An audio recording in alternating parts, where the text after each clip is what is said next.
Welcome to the Hollywood Raw YouTube page, guys. We're happy to have you here. Make sure you like, subscribe, leave us comments, do all the stuff. What are you waiting for? Let's go. I got a drug addiction to feed.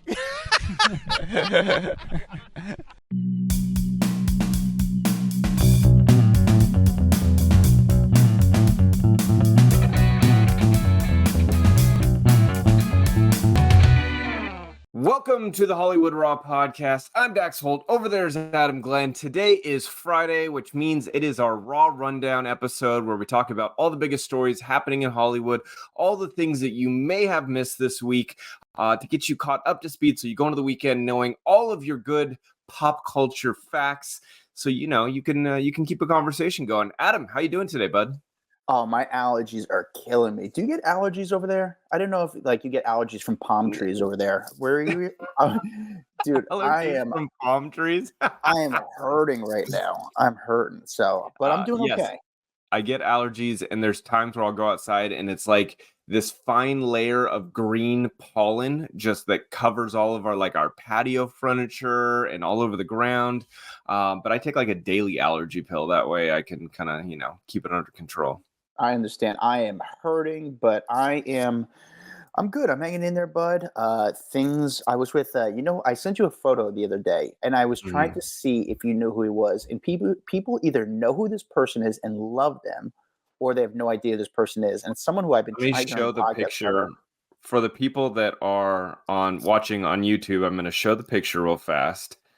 It's not going to be great because it's just my cell phone to a camera, but here we go. There's the picture. Okay. And did I pass your vibe test is the question. You passed the vibe test. You got the answer correct. It was Craig David. You were the only person to get it right. Craig David, UK singer. I'm a huge fan of. The guy was big. I mean, listen, he's still very successful and big.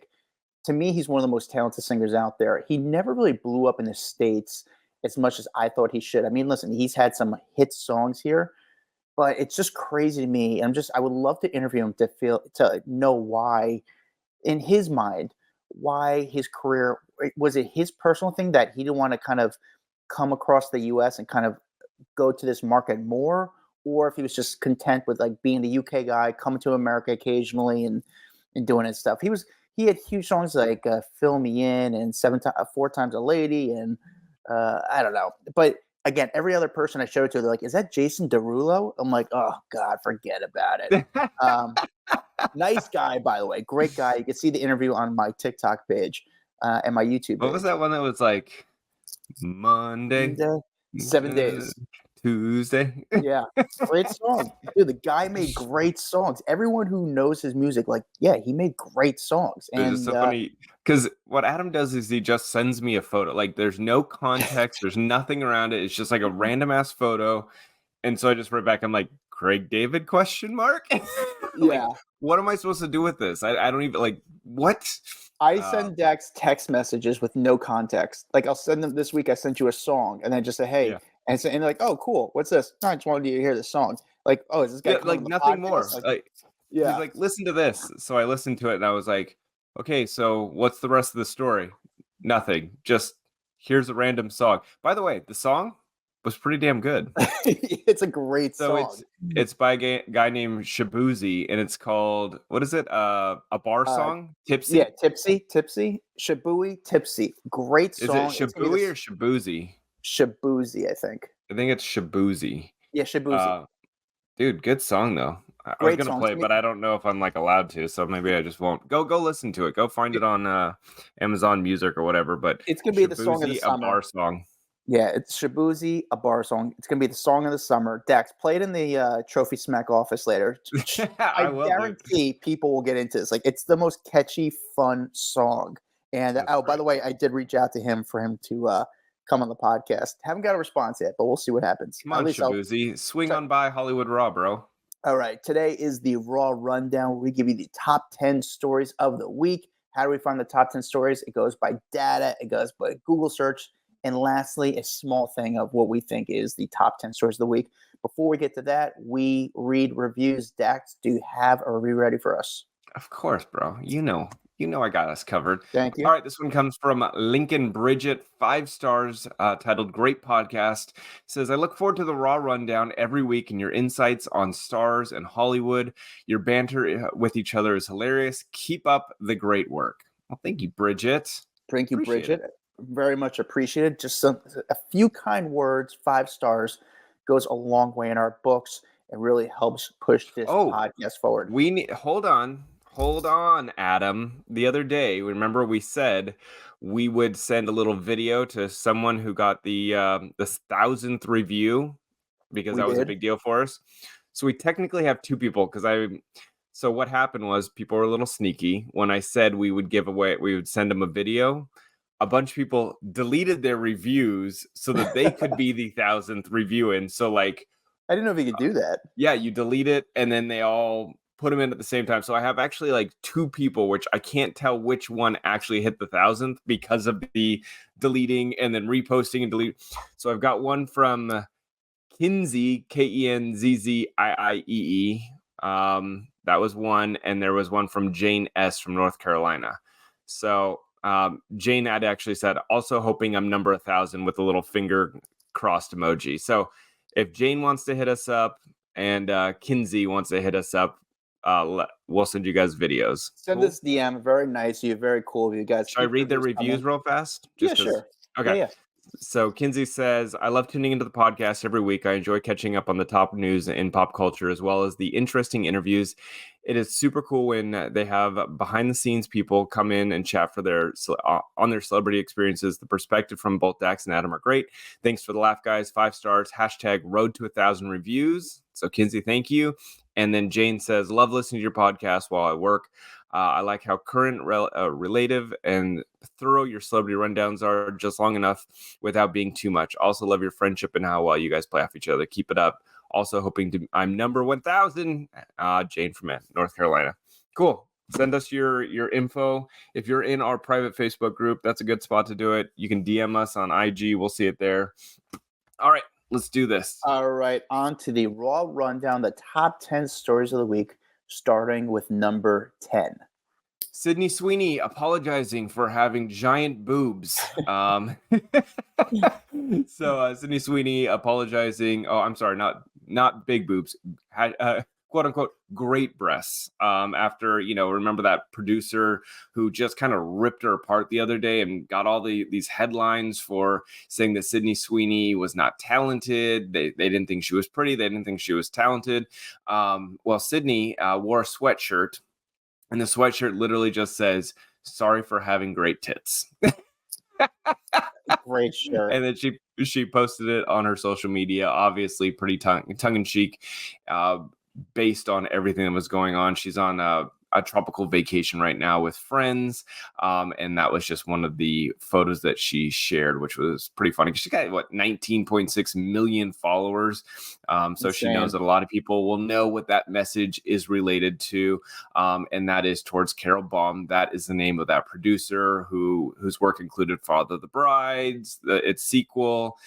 She was the one that basically got up and started just ripping her apart for absolutely no reason, and then honestly felt bad about it. She then later went on to tell TMZ, like, "Yeah, I regret that I slammed her. That wasn't a good move." And Sidney also slammed her via rep, saying, "It's sad that Baum choose to attack another woman." So anyway, just a kind of a funny way to comment on the whole situation.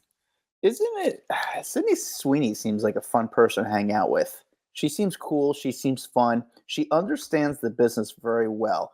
In fact, I feel like she might be too smart for the business because Glenn Powell even said that the whole, when they were promoting that movie, it was all her that was kind of pushing that narrative that they were kind of maybe possibly hooking up to promote the movie. Yeah, she's J-Lo. so young. J-Lo kind of did that too as well. So, yeah. She's so young, but gets it, like understands the press behind a movie being pushed out. And I would say a lot of actors and actresses, it takes them years to understand how to work that whole press game. And she gets it. She knows what to do. It's pretty impressive.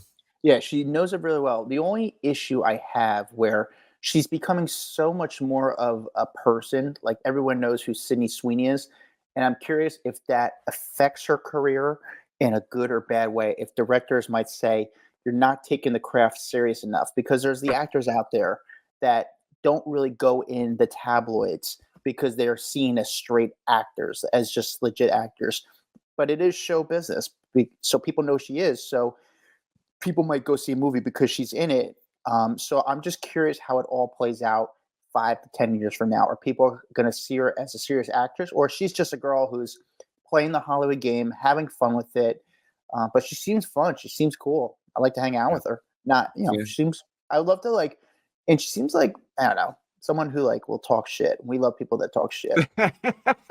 There's so Bring many it times. on, Sidney There's so many Sweeney. times. Yeah, so many times we have a guest on the podcast where we interview them, and then hold on, I have some questions for you, and they want to interview us about some of our Yeah, experience. they're like, wait for can we stop recording because we want to hear some shit? Yeah, Kelly Osbourne did that. Kelly Osbourne, we talked for 45 minutes after, and she's like, all right, I have some questions for you guys, and fun, cool things. We got to go get a drink with her. I don't know if she drinks, but we got to go have dinner with her sometime. Next time I'm in LA, we got to somehow, me, you, Melissa Rivers, Kelly Osbourne, we all got to hang out. It's so fun. We are overdue. Dax, number 9. Number 9, Megan Thee Stallion firing back at one of her former cameramen, Emilio Garcia's salacious lawsuit against her, claiming that he was forced to watch her have sex with a woman in a moving car, and she was not happy about this. So basically, on Tuesday, there was a lawsuit filed in Los Angeles Superior Court. This is from her ex-cameraman, who he accused her of harassment and a hostile work environment. He basically said that he was there back in, I think, 2022. He was trapped inside a moving vehicle with her in Ibiza while she had sex with a woman. Garcia claims that after the alleged incident, he was told, don't ever discuss what you saw, and that he fat shamed, berated, and treated him differently.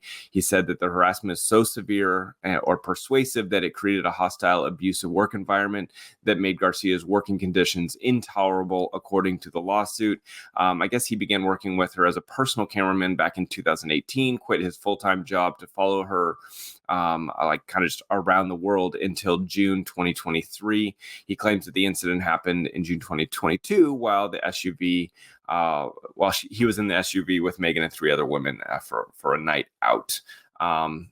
Megan, on the other hand, not so happy about this. Basically, her lawyer is saying that this is all just salacious and done to embarrass Megan, and the lawyer said, we'll see him in court.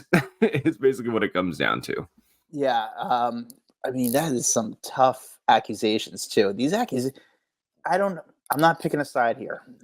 I wasn't in the room. I don't know the relationship, but the accusations people have are just insane. But again, they're just accusations. They could be true. They could be false, but pretty wild thing, Megan Stallion. And obviously once it be they tried here's a question. If he's a cameraman, wouldn't he have the footage? Yeah. Or right. You didn't do your job as a cameraman. How'd you not get that thing on film? The amount of stuff a lot of these guys must be able to get on camera and have on these people. There must be a huge NDA where they might not even be able to control their flash drives. So they might say, hey, listen, I have to have your flash drive at all times, just to protect themselves. Who knows how that type of relation works. It's kind of true. It's one person you probably don't want to have on your bad side is the person who documented every moment of your life for years. Yeah. Think about all the footage, the stuff that they could put out there. I'm assuming that they can't just put it out there if it's your face, your image. You probably own the rights to every single image, all that. But still, those are the people that have seen everything. It's just crazy to me how this personal photographer position has become the new position as part of the entourage.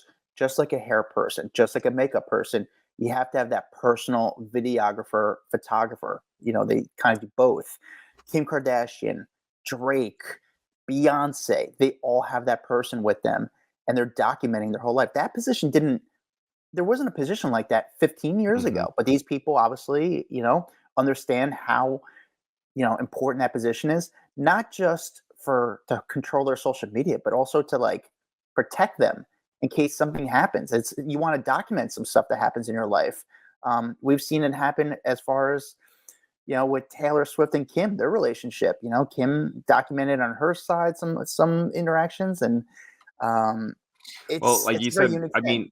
mean, Beyonce, I would say you can tell that she has one of the best photographers out there, because every day it's like she documents all of her fashion, puts it up. Like, she doesn't even put captions on her stuff. She literally just uploads 7 photos and, moves along with life here.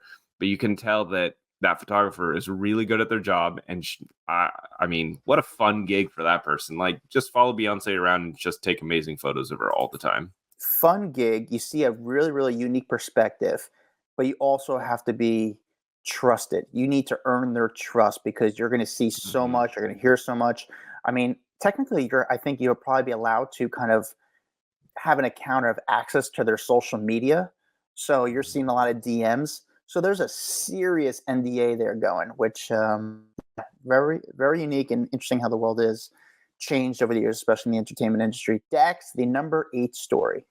Kanye West planning to launch Yeezy porn studio with Stormy Daniels' ex, and this is one of the latest bizarre moves out of the Kanye world. He's talked about in the past that he was basically addicted to porn and pornography, which is weird though, because he expressed a lot of regret for how much porn he used to watch, and it was so often that he claimed that it destroyed his family. However, it seems like he has now had a change of mind, and he said that he is teaming up with Stormy Daniels' ex, Mike Moz is his name, who is an adult film producer, and they are planning to start up this Yeezy porn, which will just be a production place. And I don't know what he plans to make. I don't know what the whole plan is here. This is just one little bit of information that we're getting, but he's had his wife Bianca out every single day wearing basically see-through outfits. I mean, she's walking porn, so I hope at least he keeps her out of it, because I don't know if that would be so healthy for their relationship. I had to say it, Dex. Smart move. Smart Why? move. I mean, I think it could do really, really well. It's not saying smart as a business move. Obviously, the family, what it's done to him personally, is not really the safest moves. But as a business move, I mean, I think that is going to do I just very, feel very like well. I think I people are think very he's just curious. ruining his legacy more and more as it goes on. Like, To him, every he's like day an is just artist, though. something. Yeah, he's Dude, just a whack job at this point. Dax, you're acting like he still has a legacy. His legacy is done. Like he's got. You might as well go all for like bad guy. You are a villain. Play that role. With that said, I do find Kanye to be insane. I do, and I shouldn't take that. I take that back. I shouldn't say insane. He's definitely has some chemical imbalance, some sort. Hmm. There's definitely something going on there. With that said, he is an artistic genius. I'm going to give him the word genius because it's such a good business move. I think when it comes to as a I only know this from when you told me there's only one site people go for porn. Pornhub. It's like dominates. What's I don't want I don't know that stuff. However, there hasn't been a major competitor, and I think Yeezy doing his own porn can be a really big competitor to some of the bigger outlets out there, and really change the game, make it cool again, and you're kind of you want to see what he does next in that genre. So, as a business move, brilliant, brilliant. All right. Well, I'll let you You're like, decide that. you're just like, dude, you I'm watch just porn too. so sick of Kanye that I'm just like, ugh, like it's almost hard to do a story on him at this I point. get it. I get it. Dax, number 7. Celine Dion opening up about her stiff person syndrome, saying nothing is going to stop me.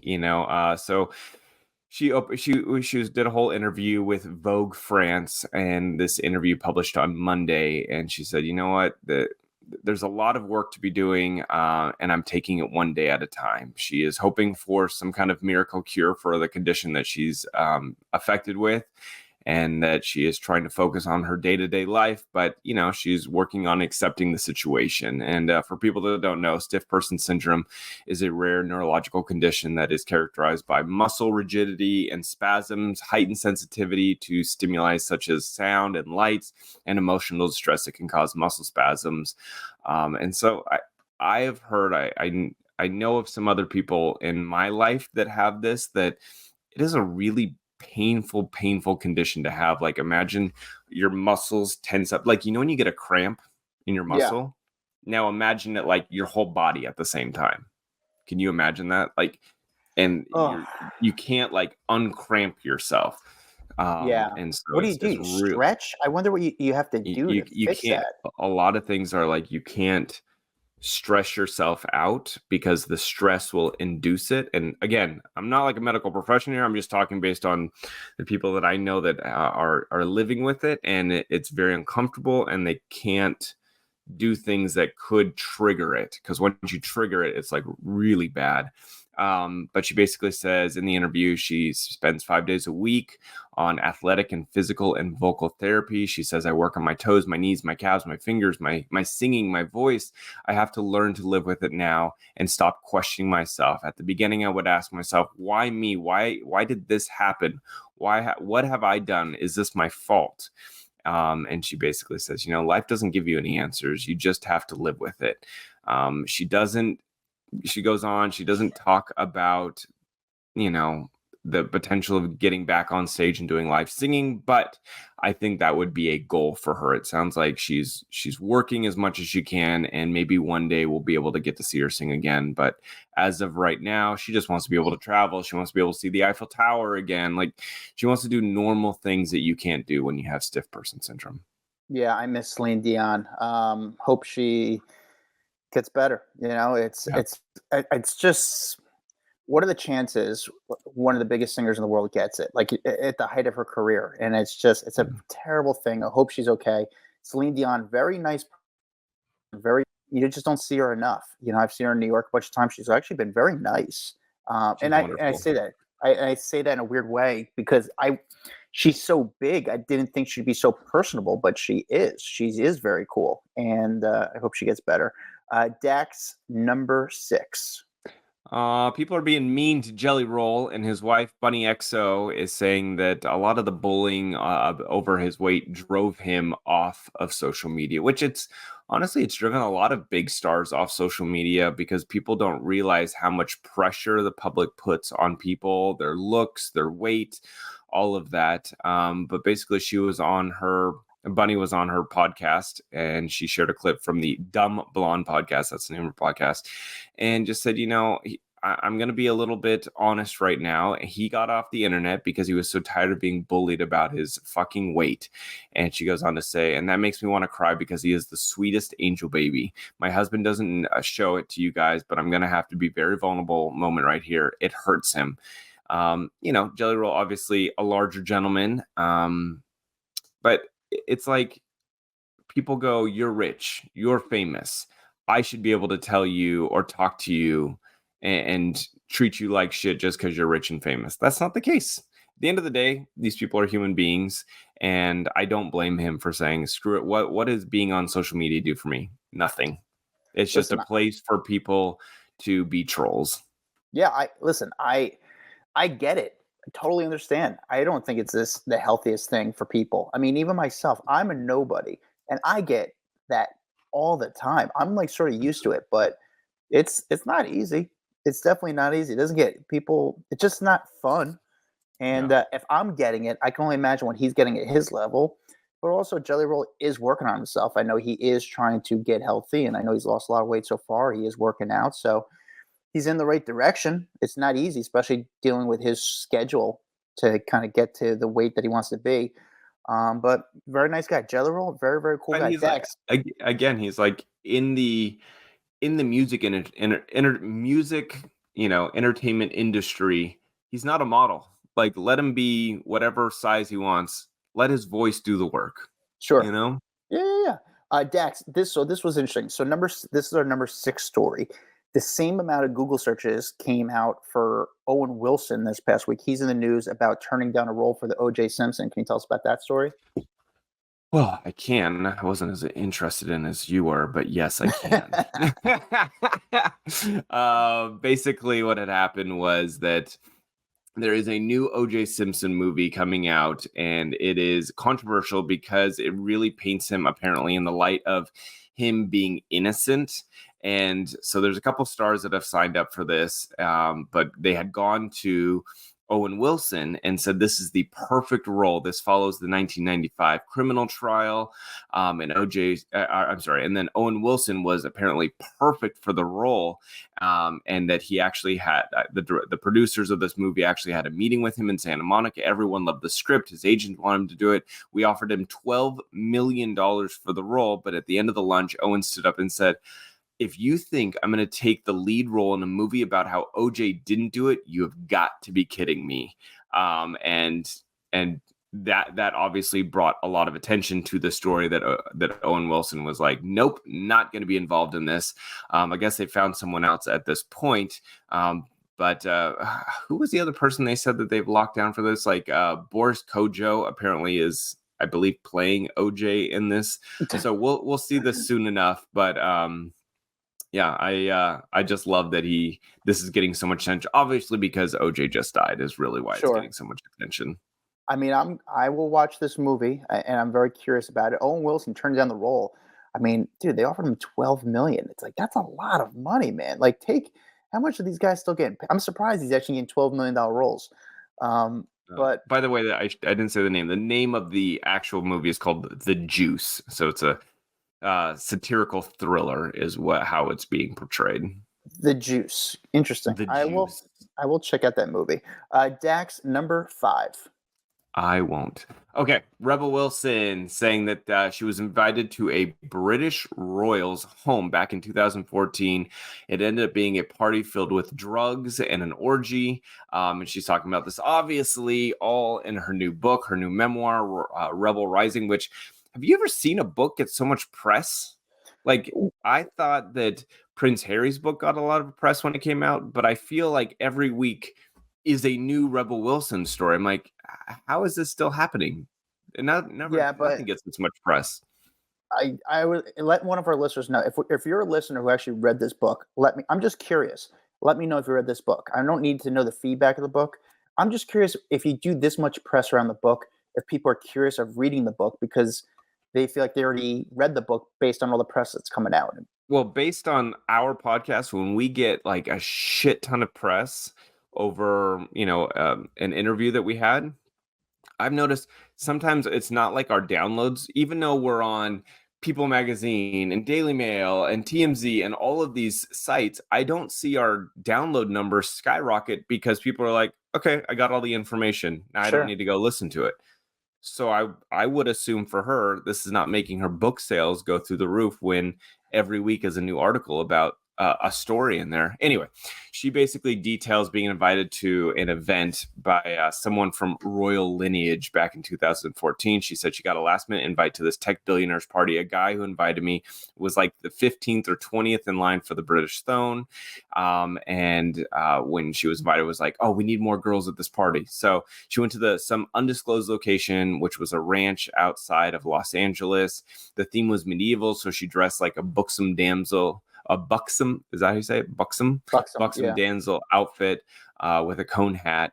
She said the party was insane. There were men jousting on horses in the field, girls dressed like mermaids in the pool. It was a private property. It was massive. And that there were assigned rooms for people to sleep in overnight because it was so far out there that they didn't want to do a bunch of drinking and then have everyone on the road. So she said that she was watching this British royal flounder around while he continued to while she was hiking up her boobs, is how she described it. And there's this huge private fireworks display. And then all of a sudden at 2 a.m., a guy comes around with a large tray piled with what looks like a ton of candy. And that's when they were like, that's Molly, by the way. And the person that she was there with said, oh, this is what they normally do is they hand out Molly. And that's when the orgy starts. And Rebel's like, and I'm out of here. So she didn't stick around for the orgy, but she just said it was a very weird experience that she didn't want to be included in. I'm the type of guy that, I mean, I don't know if I'd partake, but I'd stand in the corner of the room drinking a beer, just watching and be like, dude, this is a trip. I always do things like, especially doing what I do. I just want to like, it's to me, it's like one day if I write a book, it's a great story. But yeah, I Well, mean, and obviously not the first dude she talked about. She always talked about the Sacha Baron Cohen, named him in her book, but she also talked about a Jordanian prince who offered her $2 million for a weekend together. But she declined on that. wild stuff, man. Hollywood is insane. What a world. What a world. I mean, there's just so much money out there. And I'm just so middle class. When you put me around those people, it's another world, dude. The way these people live and the way they throw money around. But Yeah. they throw good parties, I guess. I don't know. So number 4, Dex. Ryan Seacrest and Aubrey Paige break up after 3 years. I'm not gonna lie, I had no idea these two were dating. I did not know Ryan Seacrest was dating again. So it's kind of a funny one, but this got a lot of press this week. They ended their relationship after 3 years. They put out a statement saying, after 3 beautiful years together, Ryan and Aubrey have mutually decided to part ways, is what a source close to them told People. They plan to stay in each other's lives as good friends and support one another's endeavors. So they met back in like 2020, or no, they went public in 2021 after they were spotted in the Hamptons celebrating Memorial Day. They attended a bunch of events together over the years, and he even promoted her. I want to say she has like a wine line or something like that. And so he's talked about her. They posted some photos on social media. He's always pretty, I would say, private about his relationships. But she has some photos up of the two of them partying and hanging out. Anyway, Yeah. when is Ryan Seacrest gonna like settle down, man? I don't think he can. I think this is his life. He likes to have a girlfriend for a few years and then on to the next one. He's got a pretty wild resume as far as his dating past. I mean, he dated Terry Hatcher. He dated Julianne Dude, I Hough. don't I don't think he actually dated Terry Hatcher. I think that was a publicity move. Really? Don't you remember their weird kissing photos? Oh my They were on God. the Remember beach. They that? were so awkward and like it was just looked so forced. But he has a type. I mean, obviously he likes young-ish type girls. Mm-hmm. When I say youngish, above age, but like a certain sort of in their mid-20s. He's what, 49? I just think he's so busy and he's so like work focused where he prioritizes work to be number one. And then Yeah. in my opinion, what's going to happen in 15 years from now, after he's done it all, he's say, "Man, I wish I could have worked a little bit less to kind of prioritize I don't family." feel like he's gonna say that. I don't feel like he's someone to say I wish I would work less. He is a workaholic. It's what fuels him. I don't think he'll say that. I could see him being like a George Clooney type that, he hits a certain age and goes, okay, like I'm ready to Settle stop. down. Yeah, stop dating and dating and dating and dating. Yeah. Good. Nice guy. We both love Ryan Seacrest, don't we? We love him. We love Ryan. I mean, you said the story before. Can you share the story about Ryan Seacrest, about how do you feel, let me ask you this, Dax. Do you Mhm. feel a little cautious about talking about Ryan Seacrest based on your history with him? I'm talking about him. No, because I've said before, like he hit me up after I talked shit on American Idol one time on a TV show, and he saw it and he hit me up. I don't feel cautious talking about him because I think at the end of the day, he knows that I truly am a huge fan, and I loved, I loved watching his career, and I idolized him for a long time. I'm not Yeah. worried to talk about him. Again, I feel bad that he happened to see one time I talk shit on his job, and it blew back on me, and I was kind of like told to say shit about it, because it was part of part of TV. Let me pull back the curtain a little bit on TV, but sometimes you say stuff that necessarily isn't your point of view, but you're trying to spark conversation, or producers have asked for you to cause a little chaos, and it didn't go well for me. No, but he's also such a good guy. I don't know. I'm a huge fan of Ryan Seacrest. I always love people that when you meet them, they deliver. They're everything you want them to be. And Ryan Seacrest is that guy. Like, he's just a genuinely good person. So Yeah. hopefully, whatever he does, I hope he's happy. Dax, the number 3 story. Well, this was funny, but Kim Kardashian went on Jimmy Kimmel, and she talked about all these weird rumors that have been floating around about her, and a lot of them are 100% true. So Kimmel was just like, okay, hey, so I'm going to go through these list of rumors, and you tell me if they're real or fake. And basically every single one of them was real, which was funny. Like, there was a rumor going around that she has to heat up her jewelry with a hairdryer. And she said, yep, that is 100% true. I heat up anything that like is metal chainmail, necklaces, jewelry, because she doesn't like it when the cold metal hits her body. She just is like it. Honestly, kind of makes sense. It's just nice that she has that time or have someone do it for her. But I understand that feeling. I can picture her though, like, I feel like you heat up a hairdryer and then you'd put it on your body. You'd probably like burn your skin because you know how hot that could get so quickly. We talked about that. There's this weird thing that she can't stand when you go to like Starbucks and you get that little cardboard like protector. You know, the like if your coffee cup is too hot, you put a little protector on it. She hates the feel of it, but also the sound when you pull it off the cup. So whenever she goes to Starbucks, she like sends a person away from her to remove it, and then they give her the cup because she's like, I can't stand the sound. Which I think is really funny. It's just super like weird. There was the only rumor that was not true was the fact that she had 6 toes. She's like, no, I don't know where that started, but I do not have 6 toes. She did celebrate her 14th birthday at Michael Jackson's Neverland Ranch, which I think I had heard that before. I believe. There were no questions, however, about Taylor Swift and that new song. That did not come up. You know what? Being on Jimmy Kimmel, and you're on Jimmy Kimmel. Jimmy Kimmel, how do you not make that some sort of like? First of all, I totally understand. I understand the rule, but you're also Jimmy Kimmel. Mm-hmm. Do you have to somehow bring up and make a joke about the situation? Because already, the smart move is on one side. Here we are a few days later, and it sort of died down a little bit. So if she would have talked about it, it would have reignited the fire regarding that whole story and that situation. But also the other side of it too is like, you're Jimmy Kimmel. You're one of the biggest shows out there. How about you guys just make a joke about it or just have fun with it, not take it too seriously? So that's the thing. If anyone was going to be able to pull it off, it would have been Jimmy Kimmel. So the fact that she didn't do a joke or have fun with it makes me think she's definitely not going to acknowledge it. But that he would have been the perfect person, just even to slip up and call her Amy at one point during the conversation would have been funny. I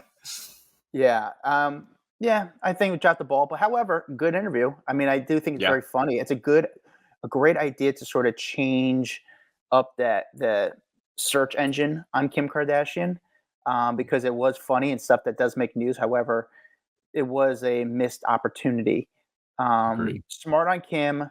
Not the best on Jimmy, but I understand the situation where they're said. If don't bring that up because you're going against the Taylor Army, which you can't win. Well, if she says, "Don't ask me about this," like there's nothing he can do. He just has to find something else to ask and be interested about. Yeah, no, for sure. Dax, there was some news that popped up today, just now, about Harvey Weinstein. Could we get into this? Yeah, dude, this is crazy. But Harvey Weinstein, his New York rape conviction has been overturned, saying that he got an unfair shake at trial. This news literally just broke because we're recording on Thursday. But this news broke that his rape conviction overturned in appeals court and a new trial has been ordered. Although this remains to be seen if he'll be prosecuted again. There was a 4-3 ruling that came down on Thursday, with the majority of judges agreeing that the disgraced movie producer's constitutional rights were violated back in 2020 when this case was first going down. According to them, prosecutors allowed other women to testify who weren't pertinent to the charges he was facing. So they ultimately decided that he ended up getting put on trial over instances of alleged past behavior as opposed to the specific crime he had been charged with. And as a result, the New York Court of Appeals says Weinstein deserved a completely new jury to weigh in. You'll remember he was convicted of 2 of the 5 charges that he was up against, including being found guilty of first-degree criminal sexual assault and third-degree rape. The case pertained to claims that he had were made by 2 women, and even though the prosecution called several other women to testify against him to establish a pattern. So it's kind of unclear at this point if the DA's office is going to proceed to another trial, because they have their hands full with all the Donald Trump stuff going on right now. But this means he's kind of off the hook with the New York case, and he'll still get another conviction on his plate here in California. But remember, he was found guilty on 3 of the 7 charges in the Los Angeles case, including rape, forcible oral copulation, and other things. So he was sentenced to 16 years behind bars in the LA case and 23 years in prison in the New York one. And with the East Coast conviction now tossed, the later sentence is technically off the table, but it doesn't sound like they're going to be releasing him anytime soon. So he's currently incarcerated in New York. So anyway, thanks to TMZ for all of those details, because I basically just read that word for word off their website. Yeah. So, yeah, I mean, you just read pretty much the story. However, humanize it for me a little bit, Dax. Does that mean, Harvey Weinstein, let's be real, he's an older guy. He's not in the best health. No, he's not. It looked like he's going to be in jail. It looks like he's going to be in jail for life. He'll probably, for the rest of his life. He'll probably be in jail for the rest of his life. Let's be honest. Like you said, he's not the healthiest of dudes. I don't think he's going to go behind bars and suddenly get super healthy. I wouldn't say I would love. However, if you're going to have someone be your cellmate, Harvey Weinstein might not be a bad cellmate. What are you talking about? Because I would interview him for hours. He'd be sitting on the cot above me and be like, Harvey, so which girl did get that role that you slept with? Which girls turned you down? Like, I would just ask him all the questions, like, tell me all this stuff. But then the other bad part is Harvey Weinstein seems like a guy who would snore, so he wouldn't be the best cellmate. So, but and you see him just like peeing in the the planters, like the whole thing. It would be a mess. Yeah, but I'm surprised he's legit still fighting this, knowing that the chances of him getting out are so many cases. Like, there's so many cases against him. I mean, the guy's super rich still, and so I'm assuming his lawyers are just like, yeah, we'll fight another case for you. We'll keep this going. Whatever. It's a small win for someone who I don't think is ever going to see the light of day anyway.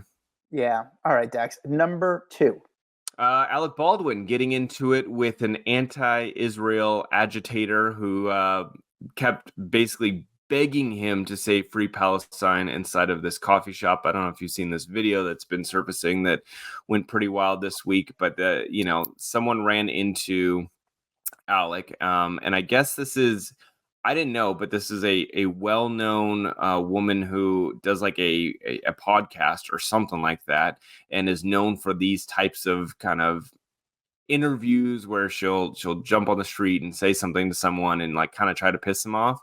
But the video is super awkward.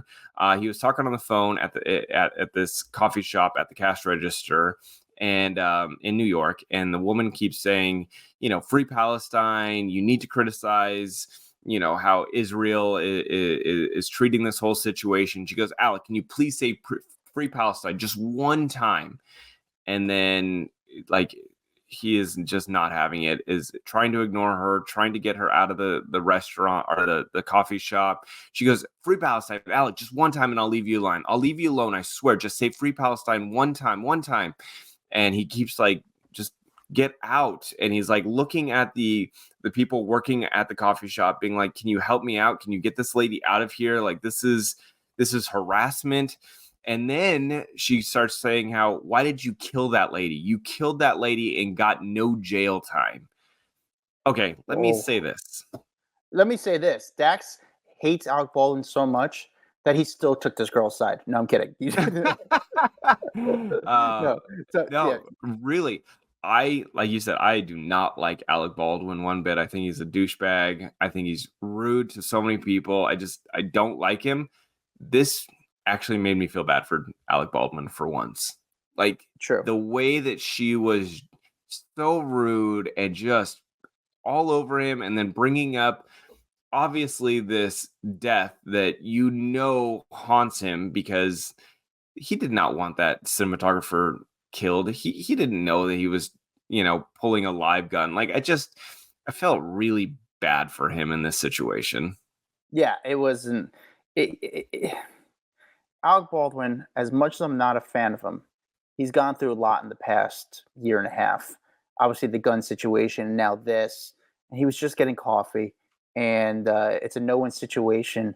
It sucks. It was just It's really bullying of this woman to force her opinions, and why, if that's not his belief, why are you pushing your belief onto this guy just to have him say it? Like the whole thing was just wrong, and in so many ways it felt yucky watching this video, and I'm assuming that's why it got so much press, because a lot of people felt yucky watching it. Like it just was inappropriate. it was a rough, because there's video, it actually amplifies the story. If there was just a story of this girl running up to him saying, free Palestine, it would be not, but people will click on the video because you want to see what happens. At the end of the day, these news sites, they're not generally news sites. They're trying to make money here. It brings in clicks. And again, like you said, you just feel bad for Alec Baldwin in this situation because he was just trying to get coffee, and it's just a very uncomfortable thing. Very uncomfortable. Dax, the number one story of the week. Number one story: Billie Eilish likes a vagina in her face, is basically what she is telling the world. Don't we all? she she had a big old interview with Rolling Stone. She's got a new song coming out on a new album. The song is called Lunch. The new album is Hit Me Hard and Soft, but really dives into her sexuality. A lot of people have wondered over the years, and now she is really kind of talking about it and saying how much has changed. She first was very frustrated back in the day. If you remember, she was at this variety event, and she basically felt like she was outed by the publication. She had written back on IG, "Thanks Variety for my award, and also for outing me on a red carpet at 11 a.m. instead of talking about anything else that matters." Apparently back then it was a big deal. Now, not so much. She definitely talks about all of her preferences and gets into how much she just loves sex. She talks a lot about sex in this Rolling Stone interview, saying, "I basically talk about sex anytime I possibly can." She said it's literally my favorite topic. She says sex helps her decompress. She said that it basically, she's embraced her own sex life as a way of relaxation. She goes, "I think as much as I frowned upon thinking about it, I think that it should change." She goes, "When you ask me what I do to decompress," she goes, "that shit can really, really save you sometimes. Just saying, can't recommend it more, to be real." And then she gets also into some TMI stuff about masturbation. She put, "Self-pleasure is an enormous part of my life and a huge, huge help for me. People should be jerking it, man. I can't stress it enough. As someone with extreme body issues and dysmorphia that I've had my entire life."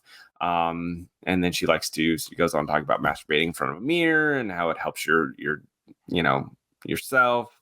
And that there was a point where she kind of realized that she just wants vagina in her face. And that was the moment that she goes, "You know what? This is who I am." She struggled with her sexuality for years. She didn't know why she was attracted to women. And it was basically over the last few years that she was like, "Okay, this is me. I like vagina. That's it." So good for her. Good for her. Happy she's happy. Always happy when people are happy, no matter what. I'm happy when people just can feel themselves, feel good about themselves, and they're in a good place. With that said, I'm very curious how this goes down. I'm very curious if before this interview takes place, where the writer, the publicist say, "Hey, ask her about her sexuality," or say, "Hey, we're going to kind of gear this story around this sexuality topic," because it's almost like, listen, do I read it? Am I interested? Yes. But also I'm like, all right, enough. Like, don't try to play me. Like, it feels like it's too cool where it's not But genuine. she hasn't spoken up so much about it. I feel like this is the first interview where she is really like talking about it. So I'll give her this one. If it becomes like 10 She's more interviews where that's all she's focused on, then I'll be like, okay, like let's talk about something else. But I like that she's embracing it. She's I think there's a lot of probably young girls out there that have gone through the same confusing feelings, and she's acknowledging those feelings. yeah. But I'm just curious how it goes down before the conversation starts with the writer, Rolling Stone. Do they say, ask about the sexuality? Like, okay, let's get into the sexuality topic. Is it even an interview? It's like, give me sound bites on sexuality. Like, tell me about what's going on here with you. And she just starts to open up and gives those lines that are going to become headlines. I want a vagina in my face. Boom, that's going to be a headline. Because for us, we kind of make our own headlines. We kind of have a conversation. Me and you kind of, from our journalist background, like, boom, we know that's a click. We know that's going to be the headline of when we kind of send this out to the press. Like, wait, here, I'll get a headline for you. Adam, when did you know you liked booty hole up in your face? I knew back in summer camp, a kid fell on me playing tetherball, and I knew that. That's so stupid. The headline right there. Adam Glyn liked booty hole in his face. Adam found out he liked booty hole in his face when he was playing a girl in tetherball during summer camp, and she fell on his face. It's so stupid, but it's just, we know in our head what's going to become clickbaitable. We know what's going to be the new story. And as a publicist, like if we work as a publicist, we have to work together with the writer, because they're not going to give commercials. They're going to say, give us something that we could sell. And that's what they're going to sell. So good on her. I'm happy she's happy. I love Billie Eilish. I think she's super fun. I think she's super cool. Dax thinks she's ready to perform at a Super Bowl. I think she's 20 years away from doing a Super Bowl. No way. Didn't you say that? I thought you said that you think Billie Eilish. I'm saying she's not 20 years away from doing a Super Bowl. She could easily do it next year. No way. Yes, she would be so good. Listen, would she be good? Yes, she's not. She's not big enough for a Super Bowl internationally. She's not big enough for a Super Bowl. Of your goddamn mind. I'd rather see Ashley Simpson do a Super Bowl before Billie Eilish.